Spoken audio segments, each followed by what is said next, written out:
जो grid stations पर अरकान पार्लियामेंट के हमले हैं वो कारकुनों के साथ पहुंच जाएं, जबरदस्ती बिजली जो है वो ऑन करा लें। तमाम केपी के ग्रिड स्टेशन जो है वो फौज के हवाले कर देने चाहिए, उनका अमन अमान। तो ये तो गंडापुर का मौकफ है ना कि 12 घंटे की लोड शेडिंग पूरे केपी में कर लें तो गंडापुर को कोई इतराज नहीं। पीटीआई का सबसे बड़ा मसला ये है कि केपी में लोग बाहर नहीं निकल रहे। तहरीक इंसाफ की एक हर बार कोशिश होती है कि कहीं से भी पाकिस्तान को कुछ मिल रहा हो तो उसके खिलाफ प्रोपेगेंडा शुरू कर दिया जाए और उसको रोकने की कोशिश की जाए। अस्सलाम वालेकुम नाज़रीन, आप देख रहे हैं प्रोग्राम अंदर की बात मुज़म्मिल सोहरावर्दी के साथ। मैं हूं आपकी मेजबानी कर रहा। हमारे साथ मौजूद हैं आपके पसंदीदा तज्ज़िया निगार मुज़म्मिल सोहरावर्दी। अस्सलाम वालेकुम sir, welcome to the show. क्या हाल है आपका? वालेकुम सलाम, बिल्कुल ठीक, आप सुनाएं। सर मैं भी ठीक हूँ, अल्लाह पाक का शुक्र है। सर आज ना बड़े दिलचस्प टॉपिक थे जिन पर हम आपसे अंदर की बातें जानना चाहेंगे। केपी में लोड शेडिंग की सूरत हाल जो है वो शिद्दत इख्तियार कर दी है। फिर उसके बाद ईद के बाद पीटीआई का एक तहरीक चलाने का भी ऐलान सामने आया है। फिर उसके बाद एहसन इकबाल ने जो आज प्रेस कॉन्फ्रेंस की है, इस मुतालिक भी आपसे डिटेल जानेंगे। तो सबसे पहले पहले टॉपिक की जानिब बढ़ते हैं। तो सर खैबर पख्तूनख्वा में जो इस वक्त बिजली की लोड शेडिंग की सूरत हाल है वो शिद्दत इख्तियार कर चुकी है। और जो कि सीएम केपी हैं, उनकी जानिब से तमाम पार्लियामेंटेरियंस को जो केपी के हैं उनको कहा गया है कि आप ग्रिड स्टेशन पर जाएं, वहां पर आप बिजली बहाल कराएं। और वो खुद भी आज सीएम केपी खुद भी एक ग्रिड स्टेशन पर पहुंचे और वहां पर जाके उन्होंने ना जो बिजली है उसको बहाल किया। फिर उसके बाद एक प्लान बनाया जिसके मुताबिक 12 घंटे लोड शेडिंग की जाएगी, 12 घंटे बिजली को फराहम किया जाएगा। फिर उनकी जानिब से ये भी बात कही गई जो कि काफी काबिल गौर है कि हम अगर आप हमें हमारा पैसा नहीं देंगे, विभाग हमें हमारा पैसा नहीं देगा, तो हम आईएमएफ के पास जाएंगे और आईएमएफ को कहेंगे कि हमारे नाम पर पैसा लेते हैं कि हम इन्होंने तनख्वाहें देनी है, लेकिन हमें कोई तनख्वाहें नहीं देते। तो आप इस धमकी को या उनकी इस बयान को आप कैसे देखते हैं? देखिए, अब जो ग्रिड स्टेशंस पर अरकान पार्लियामेंट के हमले हैं वो कारकुनों के साथ पहुंच जाएं, जबरदस्ती बिजली जो है वो ऑन करा लें। इसके बाद अब वफाकी हुकूमत के पास क्या ऑप्शंस रह जाते? एक ऑप्शन ये रह जाती है कि हर ग्रिड स्टेशन पर फौज लगा दी जाए या रेंजर्स लगा दी जाए, क्योंकि अब पुलिस तो इन मुजाहिरीन और इन एमपीएस की प्रोटेक्शन कर रही है ना। ये ग्रिड स्टेशन में पुलिस के तहफ्फुज़ में आ रहे हैं और जब गंडापुर ने कह दिया है कि वो कोई पुलिस पर्चा ना दर्ज करे, तो फिर क्या रह जाता है? फिर ये हो सकता है कि वफाक जो है वो वापडा जो है वो फौज तलब कर ले और केपी में जितने ग्रिड स्टेशंस हैं उन पर फौज तैनात कर दी जाए और रेंजर्स तैनात कर दिए जाएं। हर हर ग्रिड स्टेशन पर एक रेंजर प्लेटून और एक फौजी दस्ता तैनात कर दिया जाए ताकि कोई अंदर घुस ना सके, क्योंकि सरकार को अपना निजाम तो चलाना है। आप इस तरह सरेंडर तो नहीं कर सकते कि मेरा मतलब है कि कल को पंजाब के एमपीएस भी कहीं घुस कर कहेंगे कि वफाक के इदारे को कि हम नहीं मानते हैं, फिर सिंध में ये बात शुरू हो जाएगी, फिर बलूचिस्तान में ये शुरू हो जाएगी। अगर आपने आज केपी के अरकान पार्लियामेंट को ये इजाजत दी कि वो ग्रिड स्टेशनों में घुसकर इस तरह बिजली को बहाल करें या ग्रिड स्टेशनों में घुसकर उसका कब्जा ले लें और वफाक की रिट को चैलेंज करें, तो कल सारे सूबों में ये होगा, फिर वफाक की रिट तो खत्म हो जाएगी। फिर पाकिस्तान बहैसियत पाकिस्तान तो एग्जिस्ट नहीं करेगा, फिर केपी एक अलग मुल्क बन जाएगा, बलूचिस्तान अलग मुल्क होगा, पंजाब अलग होगा, सिंध अलग होगा, क्योंकि हर एक का अपना कानून होगा। केपी का वजीर आला कहेगा मैं मरकज को नहीं मानता, पंजाब की वजीर आला कहेगी मैं मरकज को नहीं मानती, बलूचिस्तान वाले कहेंगे हम नहीं मानते, सिंध वाले कहेंगे हम नहीं मानते, तो फिर मरकज को तो कोई नहीं मानेगा ना। मरकज खत्म होकर रह जाएगा, पाकिस्तान बहैसियत मुमलिकत खत्म होकर रह जाएगा अगर सूबे उसका अख्तियार मानने से इनकार कर देंगे। सूबाई खुद मुख्तारी का ये मतलब तो नहीं था कि आप पाकिस्तान की एग्जिस्टेंस को ही सवालिया निशान बना दें। तो मेरे ख्याल में वफाकी हुकूमत को वापडा में फौज बुलानी चाहिए और तमाम केपी के ग्रिड स्टेशन जो हैं वो फौज के हवाले कर देने चाहिए, उनका अमन अमान। कोई बंदा ग्रिड स्टेशन में घुसने की कोशिश करे, आगे फौज और रेंजर्स और वो खड़े हों ताकि उनको रोका जा सके।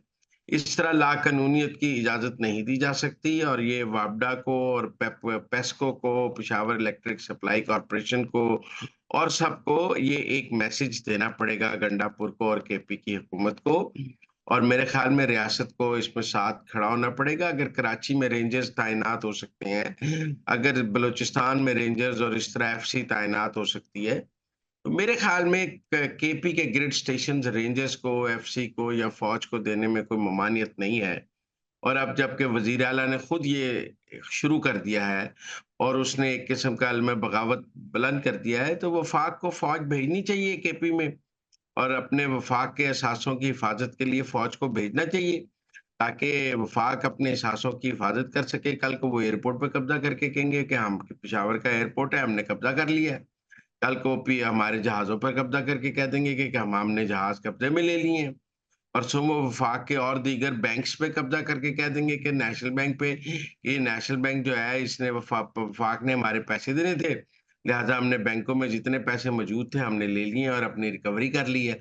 फिर मेरा मतलब है कि बदमाशी का तो कोई एंड नहीं है।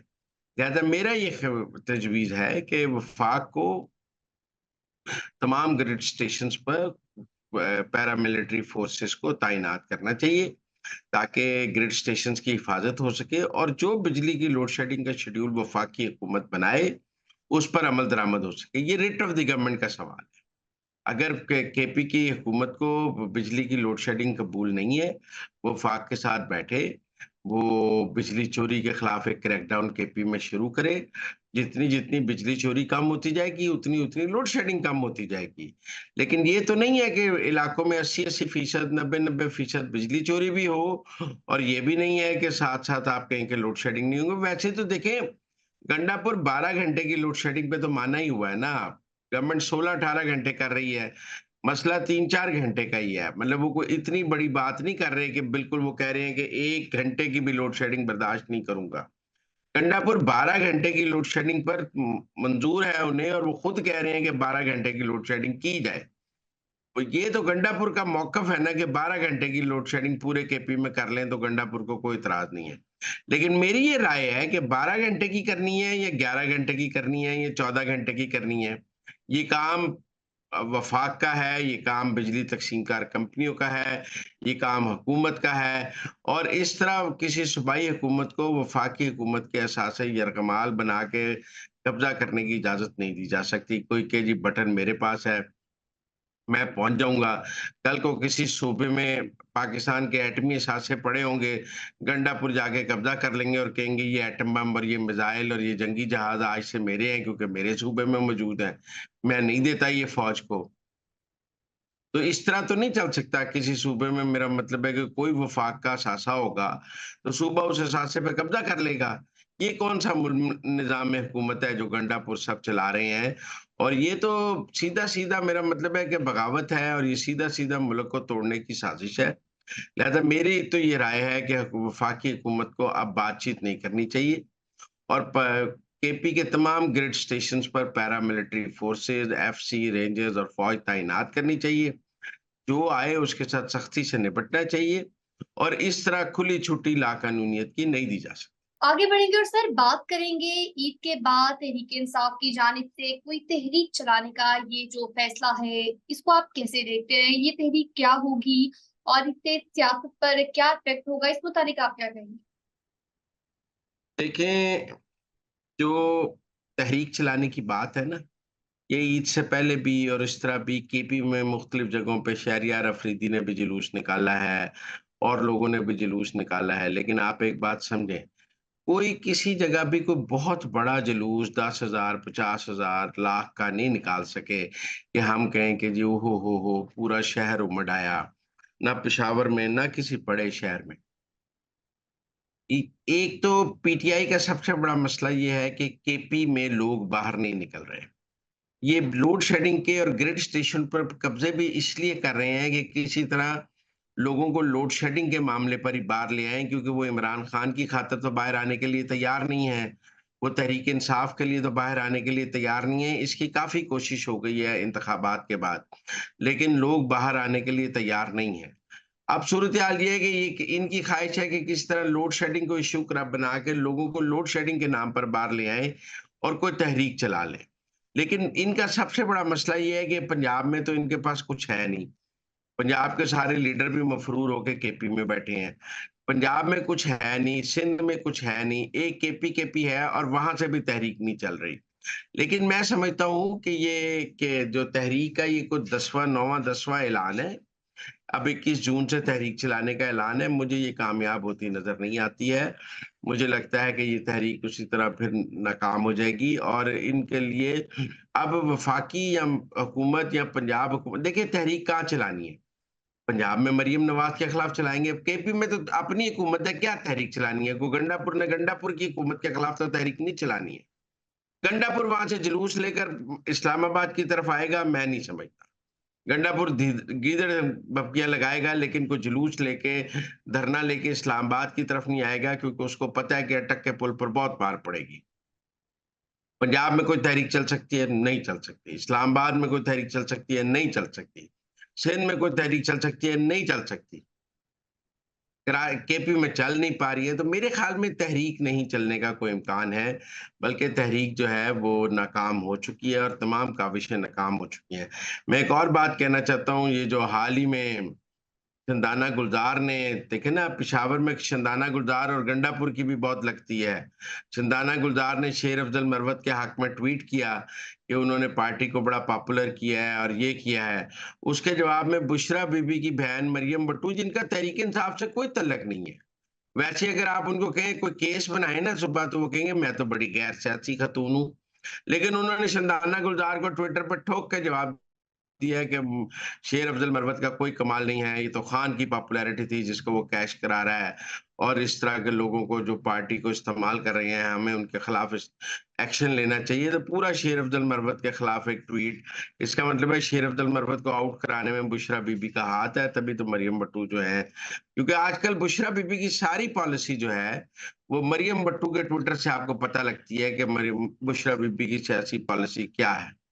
तो बहरहाल मुझे नहीं लगता कोई तहरीक चल रही है, मुझे लगता है ये कॉल भी नाकाम हो जाएगी। सर अब आगे बढ़ेंगे, बात करेंगे अहम प्रेस कॉन्फ्रेंस को लेकर। तो जैसे कि हम देखते आए हैं पिछले दिनों में, इस गुज़िश्ता महीने में काफ़ी प्रेस कॉन्फ्रेंस हुई है, एक के बाद एक प्रेस कॉन्फ्रेंस, कभी ऑपोज़िशन से प्रेस कॉन्फ्रेंस होती है, तो कभी हुकूमत की जानिब से प्रेस कॉन्फ्रेंस होती है। आज एहसन इकबाल साहब की जानिब से प्रेस कॉन्फ्रेंस की गई है, तो उनकी जानिब से काफ़ी बातें, अहम बातें की गई हैं। एक सियासी जमात का ज़िक्र किया गया है, सीपैक के हवाले से बात की गई है। तो आप उनकी तमाम प्रेस कॉन्फ्रेंस को कट शॉर्ट अगर करेंगे, तो आप उसको कैसे देखते हैं? लेकिन जब आईएमएफ पैसे दे रहा था, तो फिर आईएमएफ के खिलाफ प्रोपेगेंडा शुरू कर दिया गया था। जब सऊदी अरब पैसे देने की बात करे, तो सऊदी अरब के खिलाफ प्रोपेगेंडा शुरू कर दिया जाता है। जब मुत्तहिदा अरब अमारात की तरफ से कुछ साइन हो, तो मुत्तहिदा अरब अमारात के खिलाफ प्रोपेगेंडा शुरू कर दिया जाता है। अब चाइना के साथ हुआ है, तो चाइना के खिलाफ प्रोपेगेंडा शुरू कर दिया गया है। एक आर्टिकल कहीं छपा है कि पाकिस्तान और चीन के जो सफारती ताल्लुकात हैं, वो बहुत कम लोअर लेवल पे आ गए हैं और उस आर्टिकल को बुनियाद बनाकर इन्होंने सारा प्रोपेगेंडा शुरू कर दिया है। एहसन इकबाल साहब ने उसके ऊपर एक प्रेस कॉन्फ्रेंस की है कि ऐसा कुछ नहीं है। चीनी वज़ारत-ए-ख़ारिजा ने भी बयान दिया है कि ये आर्टिकल झूठ पर है। और कल चीनी वज़ीर जो हैं, वो कम्युनिस्ट पार्टी के वज़ीर जो हैं बरए ख़ारिजा अमूर, वो भी पाकिस्तान 3 दिन के लिए आ रहे हैं सीपैक के हवाले से। मेरे ख़्याल में ये तहरीक-ए-इंसाफ की एक हर बार कोशिश होती है कि कहीं से भी पाकिस्तान को कुछ मिल रहा हो, तो उसके खिलाफ प्रोपेगेंडा शुरू कर दिया जाए और उसको रोकने की कोशिश की जाए। अब तो मेरे ख़्याल में दूसरे ममालिक को भी इस बात की समझ आ गई है कि पीटीआई ये करती है और वो इस प्रोपेगेंडे को कुछ सीरियस नहीं लेते। मेरे ख़्याल में ना चाइना सीरियसली लेता है, ना यूएई, ना सऊदी, ना अमेरिका। सबको समझ आ गई है कि इमरान खान साहब और उनकी पार्टी जो है, वो पाकिस्तान को मिलने वाले हर फ़ायदे के खिलाफ हैं और वो हर फ़ायदे को रोकना चाहते हैं। उनकी अपनी ज़ाती सियासत जो है वो पाकिस्तान से ऊपर है और वो समझते हैं कि पाकिस्तान डिफ़ॉल्ट कर जाए, मर जाए जब तक अगर हम नहीं तो पाकिस्तान भी नहीं। ये वही पॉलिसी है जो गंडापुर साहब चला रहे हैं इस वक़्त सूबे के वज़ीर आला के तौर पर, जो पाकिस्तान को तोड़ने के हवाले से है, निज़ाम हुकूमत को तोड़ने के हवाले से, आइन को तोड़ने के हवाले से है। तो मेरे ख़्याल में ये एक जो कोशिश है इसको अब इतना सीरियसली नहीं लेना चाहिए क्योंकि मेरे ख़्याल में पीटीआई की ये ट्रोल्स आहिस्ता-आहिस्ता अपनी क्रेडिबिलिटी खो रहे हैं। प्रोपेगेंडे की न्यूसेंस तो शायद मौजूद हो, लेकिन क्रेडिबिलिटी ख़त्म हो गई है और इनकी साख इस प्रोपेगेंडे की जो है वो ख़त्म होती जा रही है। अब लोगों को पता है ये प्रोपेगेंडा करते हैं और ये झूठ पर मबनी है, लिहाज़ा वो इसको सीरियसली नहीं लेते। ठीक हो गया। तो नाज़रीन, ये थी आज के अंदर की बातें। आपसे मुलाकात होगी अब अगले प्रोग्राम में। हमें दीजिए इजाज़त। अल्लाह निगहबान।